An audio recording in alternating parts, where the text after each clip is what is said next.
Sejarah bangsa ini tidak bergerak secara lurus. Ia selalu bergerak seperti gelombang.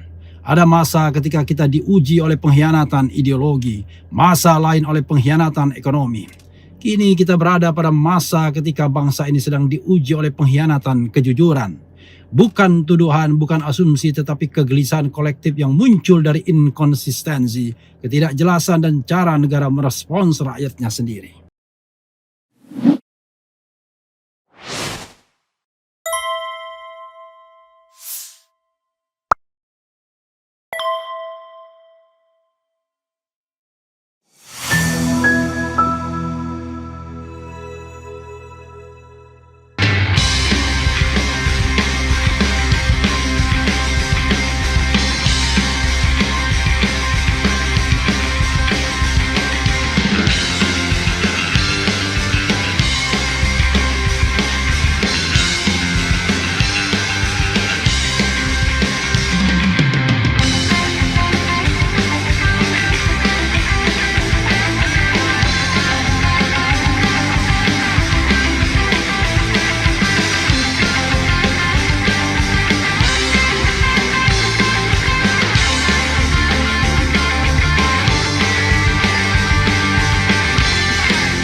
Assalamualaikum warahmatullahi wabarakatuh.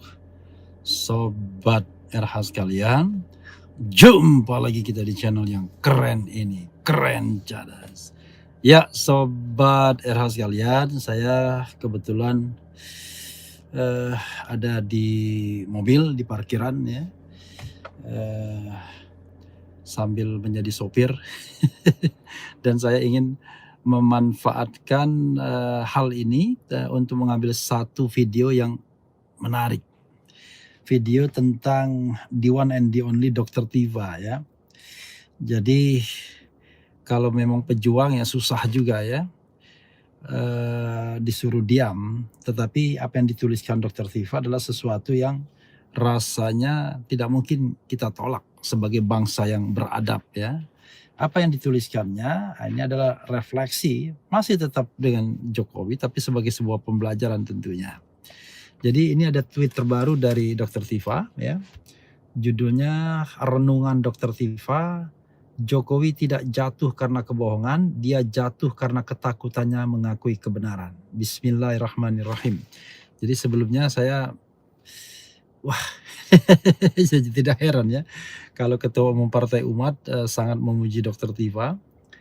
Saya yang dalam tanda kutip juga penulis ya, melihat hal yang luar biasa ya dari struktur kata, tata bahasa dan lain sebagainya. Jarang loh seorang perempuan, apalagi ibu-ibu gitu ya, yang anaknya sudah sangat dewasa, kemudian bisa menulis dengan bahasa yang benar-benar tajam, reflektif, kontemplatif, tapi sekaligus dengan tutur bahasa yang baik.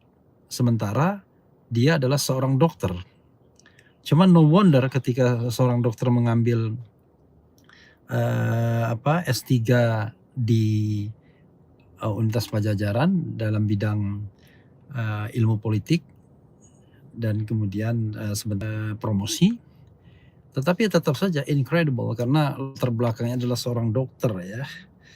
Jadi sobat-sobat sekalian, ya kalau dia ilmuwan politik sebelumnya seperti Husnul Maria, siapa lagi, you name it, limited person, Valina Singka, wajar ya karena mereka adalah ilmuwan sosial, kemudian ilmuwan politik juga, atau ilmuwan hukum tata negara seperti Bivitri Susanti yang punya kemampuan menulis yang baik. Tetapi saya belum menemukan yang kontemplatif seperti ini ya.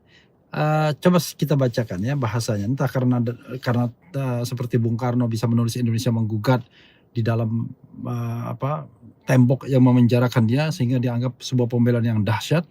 Apakah Dr. Tiva juga sedang mengalami keterpojokan seperti itu, disudutkan sehingga refleksinya adalah pantulan perlawanan secara sunyi tapi revolusioner. Coba kita bacakan ya. Saya ingin membacakannya dengan cara seperti membaca puisi ya, biar kita lebih dramatis ya. Ini menarik karena luar biasa ya saya lihat ya. And then she is my client already karena I have signed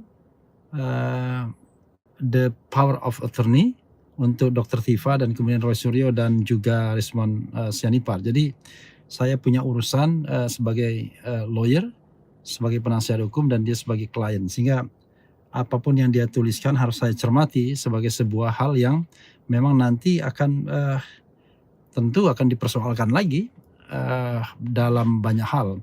Dan inilah tragedi di Indonesia, orang berpikir itu dianggap lebih berbahaya daripada orang yang mencuri uang negara. Karena kalau mencuri uang negara diam-diam, tidak ketahuan, tetapi orang yang berpikir itu dianggap dianggap sebagai sebuah serangan, ya. Mungkin serangan sebagai terhadap koruptor juga. Oke, coba kita bacakan ya.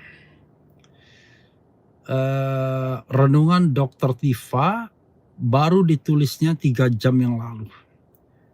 Kalau sekarang pukul 12.00 ketika saya membuat konten ini, berarti ya kira-kira jam 9 yang lalu, ya, pagi yang lalu. Oke. Jokowi tidak jatuh karena kebohongan, dia jatuh karena ketakutannya mengakui kebenaran. Bismillahirrahmanirrahim. 1. Semakin lama kasus ijazah ini dibiarkan tanpa kejelasan, semakin tampak betapa besar luka kejujuran yang sedang kita hadapi sebagai bangsa. Ini bukan lagi tentang selembar dokumen akademik, bukan tentang 1 atau 2 nama yang dituduh, bukan tentang memenangkan argumen publik. Ini telah berubah menjadi persoalan jauh lebih dalam, persoalan moralitas negara. Ketika seorang mantan presiden dimintai keterangan mengenai hal paling mendasar dalam riwayat hidupnya, namun memilih untuk tidak mengakui atau menjelaskan dengan terang, maka ruang hening yang tercipta tidak kosong. Ia terisi oleh kecurigaan, kemarahan, dan rasa dikhianati. Dalam ruang kosong itulah rakyat mulai bertanya-tanya, bukan hanya tentang satu orang, tetapi tentang struktur kekuasaan yang mungkin selama ini menutupi sesuatu yang harusnya menjadi terang. Dan di titik inilah kegelisahan itu berubah menjadi getaran sosial. Rakyat bisa hidup dalam kekurangan ekonomi, tapi mereka sulit hidup dalam ketidakpastian moral. Rakyat bisa menghadapi harga naik, pajak tinggi, utang negara menumpuk, tapi mereka sulit menerima ketidakjujuran pemimpin. Dan di saat itulah sebuah bangsa mulai goyah dari dalam. Ketika kriminalisasi terhadap Roy, Rismond, dan saya sendiri tidak dihentikan, rakyat membaca situasi ini bukan sebagai penegakan hukum, melainkan sebagai upaya membungkam pertanyaan. Dan manusia sejak awal sejarahnya tidak pernah menerima dengan tenang ketika mulutnya ditutup dan pikirannya dibatasi. Setiap penekanan justru melahirkan tekanan balik. Setiap pembungkaman menghasilkan gema yang lebih keras. Itu sebabnya saya sering mengatakan kebenaran tidak pernah bisa dibungkam karena ia tidak hidup di mulut seseorang. Ia hidup di kepala jutaan orang, dan saat 1 orang dibungkam, 9 orang baru akan membuka mata. Sejarah bangsa ini tidak bergerak secara lurus. Ia selalu bergerak seperti gelombang. Ada masa ketika kita diuji oleh pengkhianatan ideologi, masa lain oleh pengkhianatan ekonomi. Kini kita berada pada masa ketika bangsa ini sedang diuji oleh pengkhianatan kejujuran. Bukan tuduhan, bukan asumsi, tetapi kegelisahan kolektif yang muncul dari inkonsistensi, ketidakjelasan, dan cara negara merespons rakyatnya sendiri. Dalam membaca situasi, saya selalu menggunakan 3 lensa: data, teori, dan sejarah. Dari sisi data, kronologi yang tidak konsisten, pernyataan yang berubah-ubah, serta berbagai kontradiksi dari berbagai pernyataan, menimbulkan tanda tanya yang wajar dalam sebuah masyarakat demokratis. Dari sisi teori, setiap kali negara diam ketika ditanya, itu artinya ada sesuatu yang tidak ingin disentuh, entah karena jawabannya berbahaya atau karena efek domino yang mungkin terjadi tidak bisa dikendalikan. Dan dari sisi sejarah kita tahu, sebuah peradaban tidak pernah runtuh oleh musuh dari luar. Ia selalu runtuh oleh kebohongan yang dibiarkan terlalu lama di dalam. Oleh karena itu saya selalu mengatakan, jika negara ingin selamat, hentikan kriminalisasi. Jika bangsa ingin tenang, ungkaplah kebenaran. Jika ingin mencegah kerusuhan, pulihkan keadilan. Karena sejatinya rakyat tidak meminta banyak. Mereka hanya ingin tahu bahwa negara yang mereka bayar pajaknya, yang mereka pelihara tanahnya, yang mereka bela setiap waktunya, tidak dibangun di atas fondasi dusta. Semua ini adalah renungan yang muncul dari ruang batin saya. Yang paling dalam, ruang yang selalu berusaha membaca fenomena bukan hanya sebagai fakta-fakta yang berserakan, tetapi sebagai pola besar yang sedang membentuk masa depan bangsa. Kita sedang berdiri di tepian sejarah. Jika kita memilih kebenaran, maka kita akan melangkah memasuki zaman baru dengan kepala tegak. Tetapi jika kita terus membiarkan kebohongan, maka sejarah sendiri yang akan menghukum kita. Ya, saudara sekalian, itu cara baca saya ya yang saya bikin sendiri. Salam takzim Dr. T. Fauzia Tiasuma MSc ya. Once again, Dr. T. Fauzia Tiasuma MSc. Disertai dengan foto yang sangat cantik ya dari Dr. T. Fauzia Tiasuma. T. Fauzia Tiasuma. Bangsa ini hanya dapat diperbaiki bila ada keberanian di atas rata-rata. Dalam isu dugaan ijazah palsu, keberanian untuk bertanya, meneliti dan mengungkap menjadi kunci agar standar etika dan moral kepemimpinan tetap terjaga. Ya, saudara sekalian, itu tadi ya. Saya sangat senang membacakannya ya. Esai-esai perlawanan seperti ini.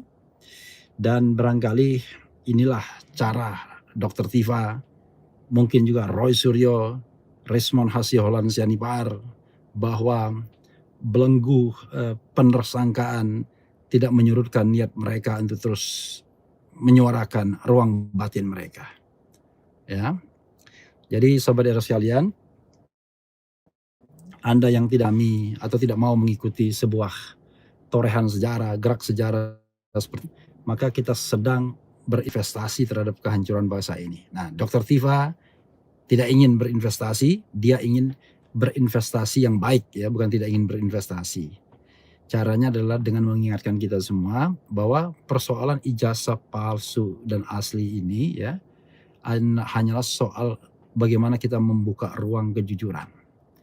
Ya, secara subjektif tokoh-tokoh yang terlibat di dalamnya harus berani mengatakan kejujuran apa adanya, dan sistem sosial politik kita, sistem bernegara kita harus mampu dalam tanda kutip memaksa setiap orang siapapun untuk berkata jujur. Jadi ada dua hal. Secara kultural kita harapkan individu itu jujur, tapi secara struktural kita berharap bahwa sistem negara kita selalu mampu kebenaran, keadilan dan kejujuran tersebut. Apakah pengadilan ruangnya? I don't know exactly, karena pengadilan yang mau digelar adalah bukan pengadilan atas kebenaran dan kejujuran tentang ijazah, tetapi tentang pemidanaan kriminalisasi terhadap 3 orang peneliti ya. Mudah-mudahan ini bermanfaat ya. Saya membacakannya seperti membaca puisi, tetapi ini sebuah puisi atau mungkin sebuah prosa yang menurut saya kita patut renungkan ya. Sekali lagi congratulations kepada refleksi renungan dari Dr. T. Fauzia Tiasuma atau Dr. Tifa. Teruslah berkarya, dan memang seperti yang dikatakan bahwa kebenaran itu tidak tinggal di mulut seseorang, tapi dari jutaan pikiran orang-orang yang ada. Karena itu kebenaran secara teoritis tidak mungkin dibungkam. Penyampai kebenaran, the messenger mungkin bisa dibungkam, tapi the message akan terus-menerus clear ke ruang-ruang, mengisi ruang-ruang kosong yang mungkin dia akan isi. Dia ibarat angin, sekecil apapun ruang itu maka kebenaran akan menyala, akan terdengar, akan terresonansi, akan tereho dengan sendirinya. Jadi begitu ya saudara sekalian ya. Terima kasih atas komentarnya, baik positif maupun negatif ya. Dan karena barangkali kita tidak perlu lagi terlalu berpikir apakah menyampaikan kebenaran itu bakal didukung atau tidak. Sama seperti ketika Jaya Suprana mengatakan kenapa orang seperti saya, mungkin juga to some extent Dr. T. Fauzia Tiasuma selalu ingin mengambil jalan yang beresiko. Jadi jalan yang dilalui ini adalah jalan yang high risk tapi juga low profit, even no profit. Jadi menyampaikan pikiran, kebenaran, apa adanya kepada penguasa sering diganjar oleh ancaman untuk dipenjarakan. Dan ini terjadi pada Dr. Tifa, kepada Roy Suryo, dan kepada Rismon Hasyiholan Zianipar. Tapi mudah-mudahan kita menjadi bagian yang waras untuk mengatakan bahwa kebenaran is kebenaran, dia tidak bisa dibungkam dan dia tidak hadir, tidak diam di mulut seseorang saja, tetapi dia ada di kepala jutaan orang. Terima kasih. Wassalamualaikum warahmatullahi wabarakatuh. Keren, cadas.